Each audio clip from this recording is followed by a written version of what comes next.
Bonjour, je suis content de vous retrouver. Aujourd'hui, on parle de gainage, on parle de muscles, on parle d'articulation et je suis vraiment très content de le faire avec une experte, avec Dr Bernadette de Gasquet. Ça va bien? Très bien, je suis très contente d'être avec vous là, au Eh ben, Québec. oui, oui, je suis exactement. En fait, on est à des milliers de kilomètres l'un de l'autre, mais je pense qu'on a une proximité aussi dans nos approches, dans notre façon de voir le corps humain. Tu es une experte en yoga, tu es une experte en santé de la femme, en gainage. On pourrait faire une longue, longue liste. Donc, je te remercie d'être présente avec nous. Et je vais aussi prendre, si tu permets, quelques minutes pour remercier les éditions Marabout qui nous ont permis d'utiliser les images dans ton magnifique livre, La puissance insoupçonnée du gainage. La respiration et le gainage. On va vous donner des informations à connaître. On va y aller en rafale. Ça sera une capsule succincte. D'abord, ben, le gainage, hein, on vous en a déjà parlé, on vous a déjà présenté plusieurs contenus sur le gainage. Hein, on connaît l'exercice de la planche, mais c'est une diversité de positions. C'est complexe. Tu en parles abondamment dans ton livre La puissance insoupçonnée du gainage. C'est illustré, c'est bien illustré. On voit Teddy Riner qui est avec toi. On voit de superbes photos et les photos ne sont pas juste superbes, elles sont aussi utiles. Ça nous donne des conseils vraiment très, très précis. Mais on a aussi l'enjeu de la respiration. Quand on fait du gainage, on pense au diaphragme, qui est ce muscle qui est au centre du corps, qui est un piston qui va monter et qui va descendre, qui va nous permettre de respirer, comme on le voit en ce moment. On voit les poumons en rouge et on voit le diaphragme qui est en bleu, là, donc on voit bien ça. On a enlevé tout le reste, là, mais on a des muscles qui sont là aussi. On a les pectoraux, on a les abdominaux, on a des muscles en profondeur. Donc, quelques conseils en rafale en lien avec le gainage et la respiration, Bernadette. Ben, en fait, on a tendance dans le gainage soit à bloquer le souffle, soit à faire une respiration que haute thoracique parce qu'on veut serrer le ventre et c'est pas serrer le ventre, c'est expirer qui fait que le ventre rentre parce qu'il y a la place, qu'on peut remonter les viscères et le diaphragme remonte et moi je suis pour qu'on respire pendant le gainage, mais une respiration qu'on appelle invisible, un peu la respiration des arts martiaux aussi, c'est on ne laisse pas le ventre se déformer. Ça ne veut pas dire qu'on le serre. On a un équilibre et le diaphragme monte et descend comme un piston dans un cylindre, mais il change pas le cylindre, il déforme pas le cylindre. Mais il faut pas vouloir rester bloqué ou simplement respiration haute.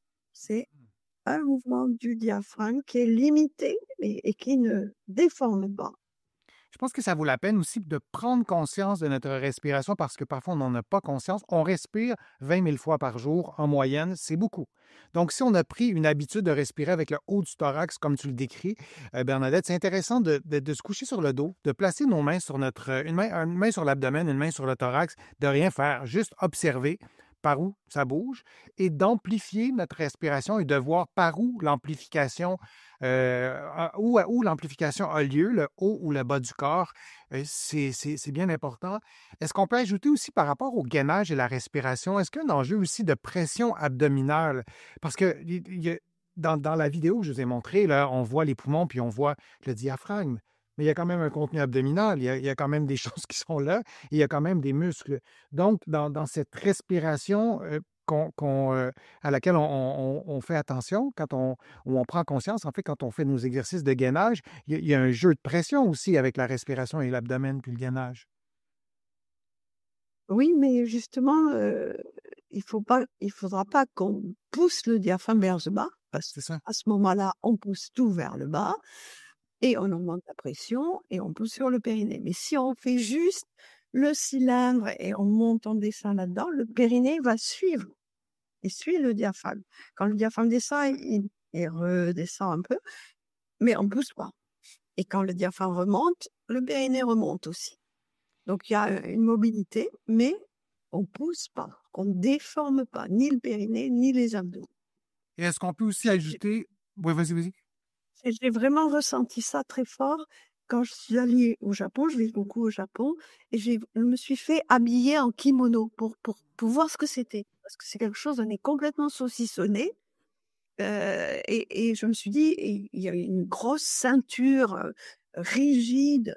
Je me suis dit, on ne doit plus respirer là-dedans. Et en fait, si, très bien. On respire très bien avec un diaphragme qui monte et qui descend juste dans un cylindre.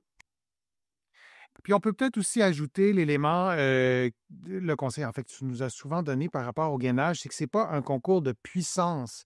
C'est pas de forcer le plus possible.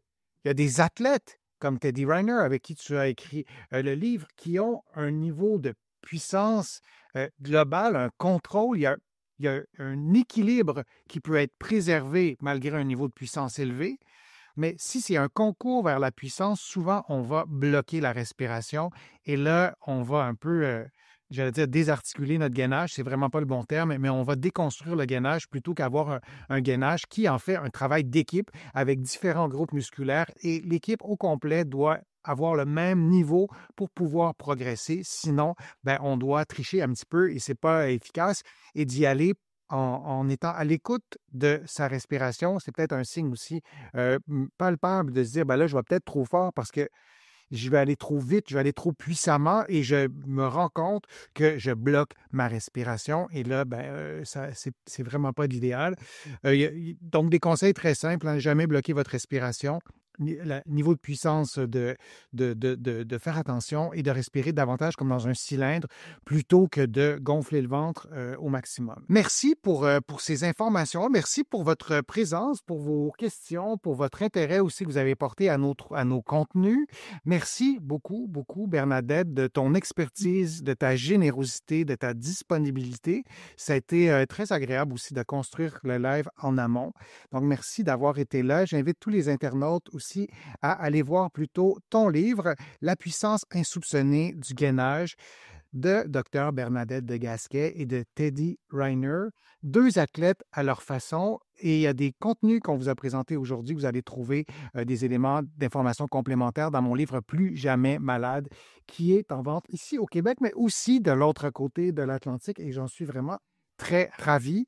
Donc, encore une fois, merci Bernadette. Beaucoup de contenu que tu nous as donné, des informations qui seront très utiles pour notre santé articulaire. Tu as démystifié beaucoup de choses sur le gainage et c'est pour tout le monde, le gainage. Il y a plein de gens, tout le monde te remercie, Bernadette, pour tous ces conseils. Donc, une prochaine fois, merci à tout le monde et à bientôt. Merci.